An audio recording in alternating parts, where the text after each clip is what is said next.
It often begins in the twilight between worlds, the space between the dream and the waking, when your room is painted in the deep silent blues of the late night. You feel a presence, a subtle shift in the room's atmosphere, a sudden inexplicable density, a weight in the air that was not there a moment before. Your senses, still drowsy, alert you that you are no longer alone. Then, your eyes open, and you see it, a figure, standing in the corner of your room, silhouetted in the doorway, or sometimes, most terrifyingly, at the foot of your bed. It has no features. It is a void in the shape of a man, a patch of darkness darker than the dark, a silent, static-filled hole in the fabric of your reality.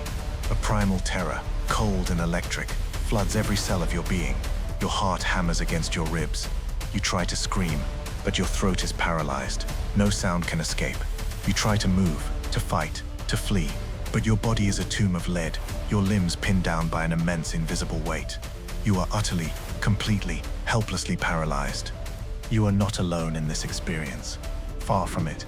This encounter, in all its terrifying detail, has been documented for centuries, across every culture on Earth. It is a shared nightmare, a universal human experience that has been given many names. The old hag, the incubus, the mare. Today we call it sleep paralysis, and we call the visitor a shadow person.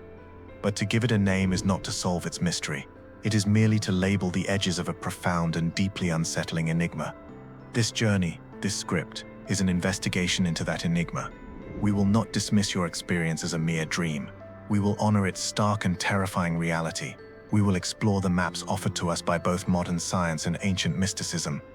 We will walk the borderlands between psychology and the paranormal, between hallucination and a possible harrowing truth. The aim is not simply to frighten, but to understand. We will seek to answer the question that the fear leaves behind in the silent, empty room after the visitor has faded with the morning light. What is really happening when you see shadow people in your sleep? If this exploration resonated with the part of you that knows there is more to reality than what we see, then our journey together has only just begun. Each week we delve into the profound mysteries of consciousness, from ancient wisdom to modern science, to help unlock the secrets of your own magnificent being. Subscribe and activate the bell to join a community of fellow navigators and seekers. Let's continue to explore the unseen together. To confront an experience as raw and as terrifying as an encounter with a shadow person is to stand at the very edge of the known world. Faced with such a profound mystery, the human mind seeks a map, a rational explanation, a calm voice of reason to make sense of the terror in the dark.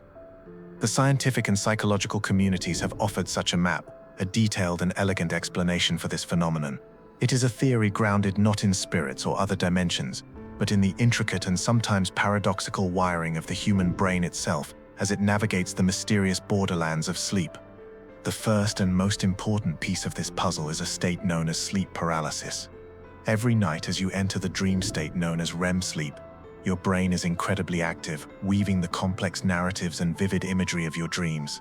To protect you from physically acting out these dreams, from running down a hallway while you are dreaming of being chased, or throwing a punch while you are dreaming of a fight, your brainstem employs a magnificent safety mechanism. It releases neurotransmitters that cause a temporary, full-body paralysis called REM atonia. This is a perfectly normal, healthy, and protective state.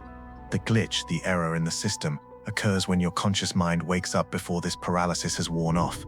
Suddenly you find yourself lucid, aware of your room, but your body is still locked in the grip of the dream state.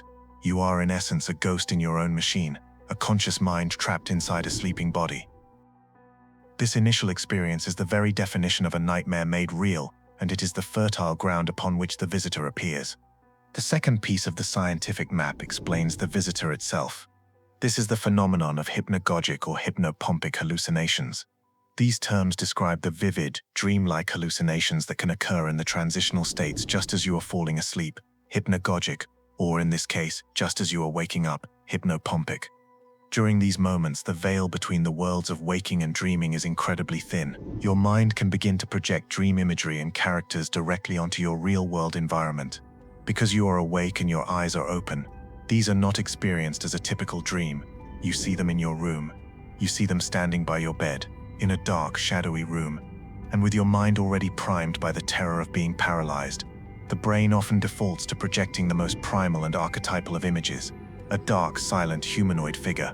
The third and final piece of the puzzle explains the overwhelming sense of malevolence, the feeling that this being is not just present, but is here to harm you. This is driven by the brain's fear center, the amygdala.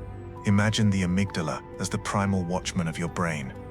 It suddenly receives two simultaneous, terrifying reports from the front line of your experience. Report 1, I am awake, but I cannot move a muscle. Report 2, there is an unknown figure in the room with me. In response to this existential threat, the amygdala does its job perfectly. It floods your system with the most powerful terror you can imagine. This intense fear then creates a feedback loop. Your terror influences the nature of your ongoing hallucination, painting the neutral shadow in the corner with the vibrant, horrifying colors of your own fear. It feels evil because your brain in that moment is experiencing the purest form of fear it is capable of producing. Together, these three pillars form the complete scientific explanation. Sleep paralysis traps the body, a hypnopompic hallucination creates the figure, and the brain's own hyperactivated fear response gives the figure its malevolent intent. It is a perfect, self-contained neurological storm, and for many who experience this explanation is a profound comfort. It places the monster safely inside the confines of your own mind, transforming a supernatural assault into a temporary, if terrifying, brain glitch. But does this map truly describe the entire territory? Does a neurological label, however accurate, fully capture the profound and distinctly transpersonal feeling of an intelligent other presence in the room? Is science simply describing the flawless mechanics of a telephone receiving a call, without being able to tell us who or what is on the other end of the line? The scientific explanation is a sturdy, well-lit room, and it offers a profound sense of safety. It tells us the terrifying visitor is a shadow cast by our own mind, a dream ghost born from a glitch in our brain's machinery. And for many, this is enough. But for others, a deep, intuitive question remains. The experience feels too real, too intelligent, too other to be a mere hallucination. If science has merely described the perfect mechanics of a telephone receiving a call from an unknown number, we must now have the courage to ask who or what is on the other end of the line. The ancient traditions and modern esoteric explorations offer us a lineup of suspects, a rogues gallery of possible identities for our nightly visitor. Each one offers a different and equally profound lens through which to view this mystery. Our first suspect is the interdimensional observer. This theory proposes that our reality is not the only one. It suggests that countless other dimensions, other parallel universes, exist alongside our own, separated only by a thin veil of vibrational frequency. During the unique state of consciousness that occurs in sleep paralysis, our own frequency shifts. We are no longer tuned purely to the physical world, nor are we fully in the dream world. We are between stations, and in this in-between state, the veil thins. This theory suggests that the shadow person is simply an inhabitant of one of these nearby realities. They are not necessarily hostile or even aware of us. We have simply for a moment tuned into their frequency, and we perceive them as a dark, featureless silhouette, because our physical senses lack the capacity to process the complex data of their entirely different existence. Our terror is simply our primal reaction to glimpsing something so utterly and profoundly alien. Our second suspect is more personal, more ancient, and potentially more dangerous: the astral entity. Mystical traditions the world over teach that when we sleep, a part of our consciousness, our soul or astral body, travels in subtler realms known as the astral planes. These planes, like our own world, are populated by a vast array of beings. Many are neutral, but some, often called lower astral entities or parasites, are drawn to the potent, raw energy of human emotion. The jinn or jinn of Middle Eastern lore are one such example. According to this view, the state of sleep paralysis and the intense, pure fear it generates acts as a luminous beacon in the darkness of the astral plane. The shadow person, then, is a hungry, opportunistic entity, drawn to your fear, which it consumes as a form of nourishment. It is a spiritual scavenger, and your terror is its feast. But our third suspect is perhaps the most profound and the most challenging of all. It requires us to turn our gaze away from other worlds and other beings, and to look with unflinching honesty into the dark mirror of our own psyche. This suspect is the shadow self, a concept given to us by the great psychologist Carl Jung. Jung taught that the shadow is the container for all the parts of ourselves that we have rejected, repressed, and disowned. It is our hidden anger, our secret shame, our unacknowledged greed, our denied power. Because we have refused to own these parts of ourselves, they do not disappear. They live exiled in the unconscious. From this perspective, the shadow person is not an external entity at all. It is a literal, personified projection of your own inner darkness, returning from the abyss of your unconscious to finally be seen. It appears terrifying because it is made of the very things you are most terrified to acknowledge within yourself. Its intent is not to harm you, but to deliver a desperate message. You have forgotten me. You cannot be whole until you turn and face me. Finally, let us consider our fourth suspect, one spoken of in the deeper mystery schools. This is the visitor as the guardian of the threshold. This esoteric interpretation suggests that for those on a conscious spiritual path, the experience of sleep paralysis and the encounter with the shadow person can be an initiatory test. The being is not hostile. It is a powerful, neutral gatekeeper. Its terrifying form is a deliberate illusion, a projection designed to test your spiritual and emotional mastery. Its purpose is to generate absolute fear. If you react with terror, you fail the test, and you remain in the familiar territory of your own consciousness. But if you can meet this ultimate terror with ultimate calm, if you can hold your center and project love or curiosity instead of fear, you pass the test. You prove you are ready, and in that moment, the terrifying guardian dissolves, and the gateway to profound higher states of consciousness, to lucid dreaming, to true astral projection, to divine revelation is open to you. So which is it? The interdimensional neighbor, the astral parasite, the forgotten self, the sacred guardian? The traditions suggest that the answer may be different for different people, at different times, but they all agree on one crucial point. The key to the entire experience lies not in the identity of the visitor, but in the reaction of the one being visited. It is your fear, or your fearlessness, that will ultimately define the nature of the encounter. We have gazed into the abyss and considered the identities of our nocturnal visitor, the interdimensional observer, the astral parasite, the forgotten shadow self, the sacred guardian. But regardless of which mask the figure wears, the esoteric traditions and modern explorers of consciousness all agree on one profound point. The key to the entire experience lies not in the identity of the visitor, but in the reaction of the one being visited. Your fear is the engine of the experience. Your calm is the key to its mastery. Let us first examine the flawed strategy, the one your primal instincts will scream for you to follow. The moment you awaken into paralysis and perceive a presence, your body is flooded with terror, panicked. Your first desperate impulse is to fight. You struggle against the invisible weight on your chest. You try to force a scream from your locked throat. You mentally push back against the figure in the room. But this reaction is like pouring gasoline on a fire. Your terror is the very thing that gives the experience its malevolent power, feeding the entity if it is a parasite, or confirming your unworthiness if it is a guardian. Your struggle against the paralysis only makes you more aware of your helplessness. You are caught in a feedback loop of fear, each wave of panic making the hallucination more vivid and more menacing. There is another way, a path that is paradoxical, that requires a new kind of courage, but that holds the power to transform the entire experience from an assault into an initiation. This is the art of fearless sleep, a practice of conscious paradoxical calm. It is the discipline of learning to meet the ultimate terror, not with resistance, but with a profound and unwavering stillness. This stillness is your shield. This calm is your sword. This love is your key, and it is a skill that can be learned. The practice begins not during the event, but before it, in the quiet moments before you go to sleep. You must prepare for the journey. If you are someone who experiences this phenomenon, begin a nightly ritual of intention. As you lie down to sleep, enter a state of peace. You may pray, or simply affirm your own sovereignty. State a clear intention. Tonight, I am safe. I am protected. I am the calm and conscious master of my own awareness. If any being or experience presents itself to me, I will meet it with courage, with curiosity, and with love. You are planting a seed of fearlessness in your subconscious mind, giving yourself a pre-planned anchor to hold on to should the storm arise. The second step occurs at the moment of the event itself, recognition and anchoring.